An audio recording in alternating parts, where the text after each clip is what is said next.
Bonjour chers auditeurs désireux d'épanouissement. Je m'appelle Stéphanie. Sur cette chaîne et sur mon blog profondelégèreté.com, j'aborde divers sujets de développement personnel, je partage des conseils et astuces pour être mieux avec soi-même, mieux se connaître, mais aussi pour devenir un meilleur parent et accompagner au mieux son enfant dans sa construction. J'espère que chacun y trouvera de l'inspiration. N'hésitez pas à vous abonner pour suivre les prochaines vidéos et à activer la cloche pour recevoir les notifications. Vous est-il déjà arrivé d'avoir une pensée désagréable qui tourne en boucle dans votre tête, comme un vieux disque rayé, et qui vous empêche d'être épanoui ? On entend souvent qu'il faut se répéter une phrase positive pour changer une phrase négative. Mais comment cela fonctionne ? Toutes les phrases conviennent-elles ? Est-ce que penser positive suffit ? Cet article fait suite aux deux premiers, à quoi servent les émotions et comment nos pensées influencent notre vie. Si vous ne les avez pas déjà lus, je vous invite à les lire avant celui-ci. C'est bon ? Vous les avez lus ? Alors on peut commencer. De la pensée à la vérité, le chemin neuronal. Pour commencer, pourquoi une pensée peut être si présente dans notre tête et si difficile à faire partir ? Imaginez une prairie toute belle, toute plate, avec une belle herbe dense et verte, sans aucun chemin apparent. Maintenant, des chevaux viennent à passer par là tous les jours, voire plusieurs fois par jour, en suivant toujours le même tracé. Au bout de quelques jours, un chemin commencera à se former. Au bout de quelques semaines, la prairie vierge aura un chemin profondément tracé qu'il sera logique d'emprunter à chaque fois que nécessaire. C'est le même principe pour le chemin neuronal dans notre cerveau. Plus une pensée est répétée, plus elle est ancrée dans notre cerveau, et plus celui-ci va utiliser cette information. Cela aura pour conséquence de la renforcer, jusqu'à devenir une pensée automatique que le cerveau interprétera comme une vérité. C'est d'ailleurs pour cela que l'on est bloqué avec une pensée limitante, car on la considère comme une vérité et non une pensée. On ne la remet donc pas en question. D'où viennent ces vérités, pensées négatives ? Nous vivons tous des événements divers et variés tout au long de notre vie. Mais à quel moment apprenons-nous le plus intensément ? À quel moment sommes-nous de vraies éponges ? À quel moment notre cerveau ressemble le plus à un papier vierge où tout ce qui se passe dans notre vie est imprimé ? Réponse, je vous le donne en mille. Durant notre enfance. Je dirais même avant, puisque déjà pendant notre vie in utero, le cerveau absorbe une quantité incroyable d'informations.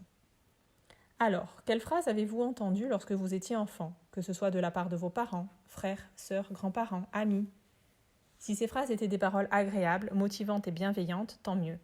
Vous aurez reçu de bonnes billes pour aller de l'avant. Si ces phrases étaient limitantes, vous allez devoir d'abord en prendre conscience, puis reprogrammer votre cerveau en lui créant de nouveaux chemins neuronaux. Notez bien que ces petites phrases négatives qui s'impriment ne ressemblent pas forcément à des critiques ouvertes telles que « t'es nul, tu n'arriveras jamais à rien, tu ne vaux rien ».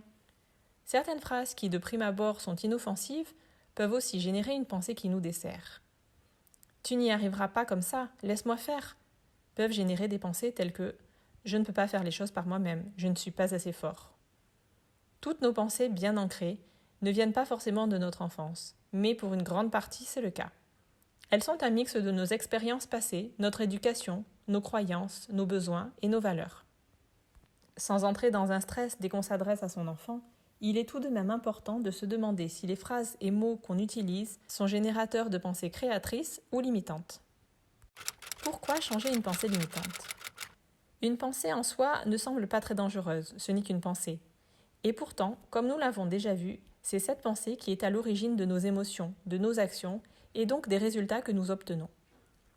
Plutôt que de vous demander si une pensée est positive ou négative, demandez-vous « Est-ce que cette pensée me sert ou me dessert ? Est-ce une pensée utile ? Qu'est-ce qu'elle m'apporte ?»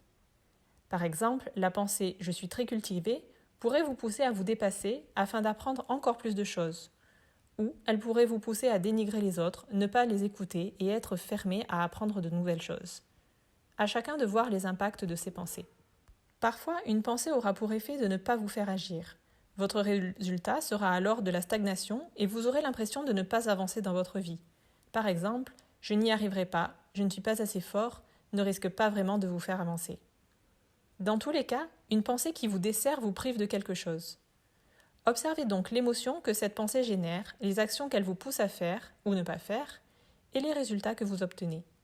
Si vous vous rendez compte que cette pensée vous dessert, alors il est grand temps d'adopter une nouvelle pensée. Comment changer une pensée ? Comme on l'entend beaucoup, il suffit d'en mettre une nouvelle à la place. Facile à dire. Revenons à notre prairie, nos chemins et nos chevaux. Maintenant, rajoutons un cavalier qui dirige ses chevaux. Si le cavalier tente de les diriger dans une autre direction, les chevaux ayant l'habitude de passer par le premier chemin vont continuer d'emprunter celui-ci les premiers temps. Petit à petit, et à force d'essayer, le cavalier va réussir à dévier les chevaux de l'ancien chemin vers le nouveau. Pendant un certain temps, il y aura 2 chemins tracés dans cette prairie. Les 2 vont coexister. Mais petit à petit, l'herbe va repousser sur l'ancien chemin qui est de moins en moins emprunté. Le nouveau va se former de plus en plus profondément grâce au passage répété des chevaux. Le nouveau chemin neuronal va donc se renforcer à chaque fois que l'on va lui présenter la nouvelle pensée, tandis que l'ancien va se réduire étant de moins en moins sollicité. Et c'est ainsi qu'une nouvelle pensée sera mise en place, remplacera l'ancienne, deviendra automatique et sera votre nouvelle vérité.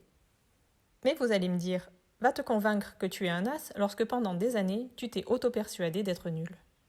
Quelle nouvelle pensée choisir ? N'oubliez pas que vous avez la capacité de penser ce que vous désirez, comme expliqué dans l'article « Comment nos pensées influencent notre vie ». Toutefois, si la nouvelle pensée est à l'opposé de l'ancienne, il va être vraiment difficile de s'en convaincre, et donc pour le cerveau, de créer le chemin neuronal correspondant. Dans chaque situation, le cerveau cherche à confirmer ce qu'il pense, ce qu'il connaît déjà, par le biais de confirmation. Il se retrouve face à 2 informations contradictoires. Il entre en dissonance cognitive et il va rejeter l'information qu'il ne reconnaît pas. C'est pourquoi il est très peu probable de lui faire accepter une nouvelle pensée à l'opposé de l'actuelle. Il va alors falloir présenter une pensée plus positive que l'ancienne, mais à laquelle il peut croire. Elle ne sera peut-être pas tout de suite positive, mais elle sera déjà moins négative, voire neutre. Puis on remplacera à nouveau la pensée par une autre, cette fois-ci peut-être positive. Voici quelques exemples qui pourraient vous aider à trouver une adaptation pour vos propres pensées. Exemple 1. J'ai des collègues incompétents. L'astuce, enlevez l'adjectif négatif. Donc la phrase intermédiaire, ce sera « J'ai des collègues ». La prochaine étape sera d'ajouter un adjectif positif. Donc la nouvelle pensée sera « J'ai des collègues qui font de leur mieux ». Un autre exemple. L'ancienne pensée serait « Mes collègues sont incompétents ». Une petite astuce, on envisage la possibilité. Donc une pensée intermédiaire sera « Je suis ouvert au fait que mes collègues font de leur mieux ». Une fois qu'on pourra croire cette pensée, on pourra envisager encore une nouvelle pensée. La petite astuce, c'est de confirmer cette possibilité. Mes collègues font de leur mieux. Un dernier petit conseil, n'essayez pas de changer plusieurs pensées en même temps.